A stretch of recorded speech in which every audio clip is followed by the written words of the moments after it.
जय हिंद साथियों, आप लोग का बहुत बहुत स्वागत है आपका अपना YouTube channel Bihari fundamental of science पर।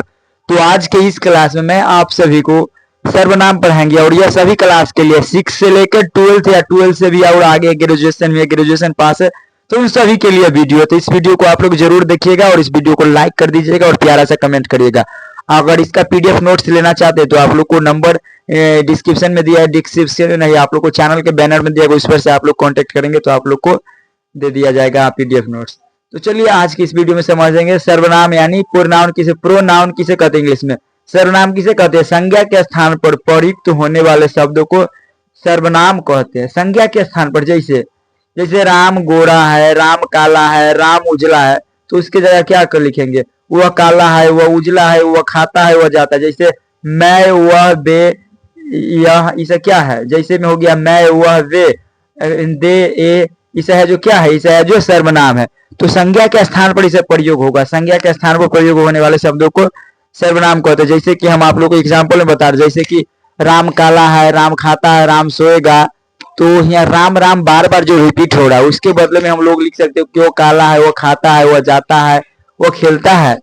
तो ये क्या है? तो इसे है जो सर्वनाम है। तो सर्वनाम आप लोग को समझ में आ गया। अब समझते हैं सर्वनाम के भेद। सर्वनाम के भेद, तो सर्वनाम के 6 भेद होते हैं। सर्वनाम के कितने भेद होते हैं? 6 भेद होते हैं। 6 सर्वनाम के कितने? 6 भेद होते हैं। पहला होता है पुरुषवाचक सर्वनाम, पुरुषवाचक सर्वनाम, निश्चयवाचक सर्वनाम और निश्चयवाचक सर्वनाम। उसके बाद होता है निश्चय अनिश्चय हो गया। उसके बाद प्रश्नवाचक सर्वनाम, संबंधवाचक सर्वनाम, निजवाचक सर्वनाम। तो सर्वनाम के 6 भेद होते हैं। 6 को आप लोग कॉपी में नोट कर लीजिए। अब इसका बारी बारी से समझते हैं। चलिए अब आप लोग को हम समझा रहे पुरुषवाचक सर्वनाम किसे कहते हैं। पुरुषवाचक सर्वनाम, जो सर्वनाम पुरुष या स्त्री वाचक संज्ञाओं के नाम के बदले आता है। जो सर्वनाम होता है ना, जो पुरुष या स्त्री वाचक संज्ञाओं के नाम के बदले आता है, उसे पुरुषवाचक सर्वनाम कहा जाता है। जैसे मैं, जैसे क्या हो गया? मैं है, वह, तू, आप, तुम, इसे है जो क्या है? इसे पुरुषवाचक सर्वनाम है। मैं, वह, तू, तुम, इसे है जो क्या है? पुरुषवाचक सर्वनाम है।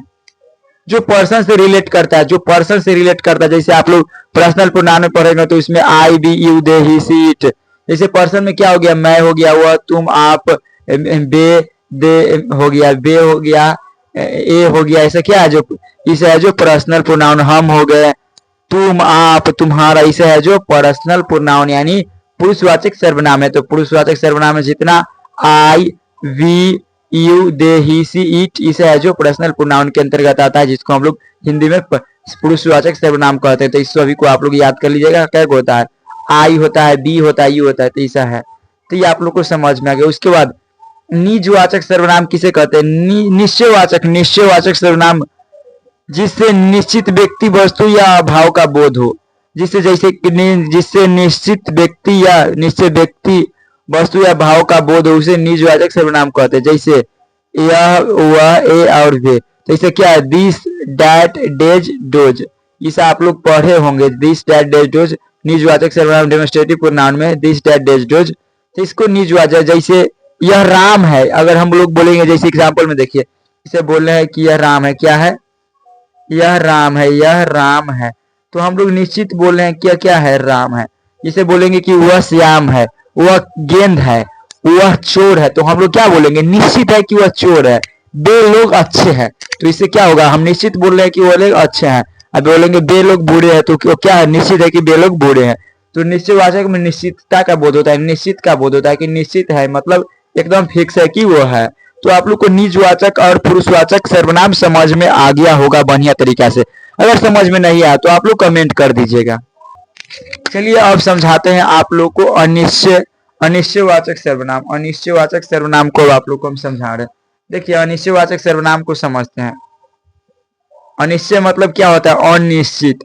तो जिससे अनिश्चित व्यक्ति, वस्तु या भाव के नाम का बोध हो, जिससे अनिश्चित व्यक्ति, वस्तु या भाव के नाम का बोध हो, उसे अनिश्चयवाचक सर्वनाम कहते हैं। जैसे उदाहरण में कोई, कुछ, कोई आया है। जैसे हम लोग यहाँ बैठल हैं घर के अंदर, तो कोई आया और बोल दिया कोई, जैसे मान लीजिए कोई मेरा भाई कोई आया, तो कोई आया है, तो कोई आया है, तो इसका मतलब पता नहीं चला कि कौन आया है।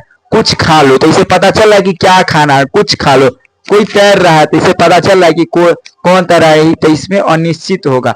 तो जिससे अनिश्चित व्यक्ति, वस्तु या भाव के नाम का बोध हो, उसे अनिश्चयवाचक सर्वनाम कहते हैं। जैसे कोई कुछ, तो कोई खा रहा है, कोई खेल रहा है, कोई लड़ रहा है, तो इसे पता निश्चित क्लियर नहीं पता चल रहा है कि कौन लड़ रहा है, तो इसी को बोलते हैं अनिश्चयवाचक सर्वनाम।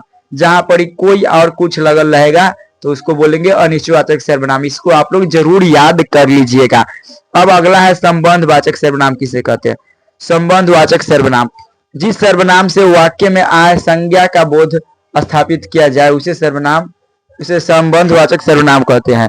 जिस सर्वनाम में ना वाक्य में आए संज्ञा का संबंध स्थापित किया जाए उसे संबंधवाचक सर्वनाम कहते हैं। जैसे जिसकी लाठी उसकी भैंस, मतलब यहाँ पर संबंध क्या बता रहा है, जिसकी लाठी उसकी भैंस, मतलब यहाँ पर जिसका लाठी है उसी का भैंस है, तो इसमें संबंध बता रहा है कि जिसका लाठी उसका भैंस। उसके बाद जो कमाएगा वो खाएगा, मतलब यहाँ पर संबंध बता रहा है कि जो कमाएगा वो खाएगा और जो नहीं कमाएगा वो नहीं खाएगा। जैसे जो सो लगा रहेगा, जो सोएगा वो खोएगा, तो इसमें संबंध बता रहा है जैसा करनी वैसा भरनी। तो ये सभी आप लोगों को जरूर याद होगा, याद कर लीजिएगा। उसके बाद आता है प्रश्नवाचक सर्वनाम। प्रश्नवाचक सर्वनाम, तो इसको समझते हैं। प्रश्नवाचक को बोलते हैं क्वेश्चन मार्क। क्वेश्चन प्रश्न के इंग्लिश में क्या बोलते हैं, क्वेश्चन। तो ये क्वेश्चन मार्क जहां लगेगा उसको प्रश्नवाचक सर्वनाम कहते हैं। इसका पहचाने का सिंपल ट्रिक है कि सेंटेंस के अंत में ना, वाक्य के अंत में क्वेश्चन मार्क लगेगा। जैसे जिस सर्वनाम का प्रयोग प्रश्न करने के लिए किया जाता है, जिस सर्वनाम का प्रयोग हम लोग किसके लिए करते हैं, प्रश्न करने के लिए करते हैं, उसे प्रश्नवाचक सर्वनाम कहते हैं। जैसे कौन क्या, कौन किया, कौन किया, और लास्ट में क्या रहेगा, क्वेश्चन मार्क, लास्ट में क्वेश्चन मार्क। क्या तुम चोर हो, जैसे क्या तुम चोर हो, तो लास्ट में क्या है, प्रश्नवाचक। क्या से शुरू होगा, डब्ल्यू सेंटेंस नहीं रहेगा, इसमें इंट्रोगेटिव सेंटेंस से शुरू होगा। क्या मैं किसान हूं, तो इसमें क्या से शुरू हो रहा है, तो क्या क्या है, इंट्रोगेटिव है। तो क्या को इंग्लिश में क्या बोलते हैं, वाट। तो वाट क्या है, तो इंट्रोगेटिव है। तो क्या मैं किसान हूं, तो क्या से शुरू हो रहा है और लास्ट में प्रश्नवाचक चिन्ह है। तो आप लोग को इसका पहचानने का सिंपल ट्रिक है कि लास्ट में अगर प्रश्नवाचक सर्वनाम रहेगा तो इससे आप लोग को, और इससे आप लोग को 4 से 5 नंबर पहचान मिल जाएगा। तो ये सभी आप लोग को समझ में आ गया होगा। अब अगला है निजवाचक सर्वनाम। निजवाचक सर्वनाम किसे कहते हैं, तो जिस सर्वनाम से स्वयं या निज का बोध होता है, जिस सर्वनाम से न स्वयं या निज का बोध होता है, स्वयं जैसे खुद का बोध होता है, या निज यानी अपने आप का, उसे निजवाचक सर्वनाम का। जैसे उदाहरण, मैं स्वयं जाऊंगा, मैं स्वयं जाऊंगा मतलब मैं खुद चल के घरे चल जाऊंगा। मैं स्वयं खा लूंगा, मैं स्वयं पढ़ लूंगा, मैं स्वयं लिखूंगा, मैं स्वयं खेलूंगा। तो इसे क्या है, निजवाचक सर्वनाम है। तो निजवाचक भी आप लोग को समझ में आ गया, और आप लोग को इसे पूरा समझ में आ गया। और इसका नोट्स आप लोग के लिए हम बना दिए। ये देखिए नोट्स, कितना बेहतरीन नोट्स है। अगर इसका आप लोग लेना चाहते हैं पीडीएफ, तो आप लोग हमको कांटेक्ट जरूर करिएगा, इसका पीडीएफ आप लोग को मिल जाएगा। और ऑल सब्जेक्ट का आप लोगों के लिए बना दिए। तो कैसा लगा यह वीडियो, एक प्यारा सा कमेंट जरूर करिएगा। और आप लोग से एक प्रश्न हम पूछ रहे हैं, मैं खाना खा रहा हूं, यह कौन सा सर्वनाम का उदाहरण है, इसको आप लोग कमेंट बॉक्स में जरूर जवाब दीजिएगा। तो आज के लिए इतना ही, मिलते हैं नेक्स्ट वीडियो में, तब तक के लिए जय हिंद, वंदे मातरम।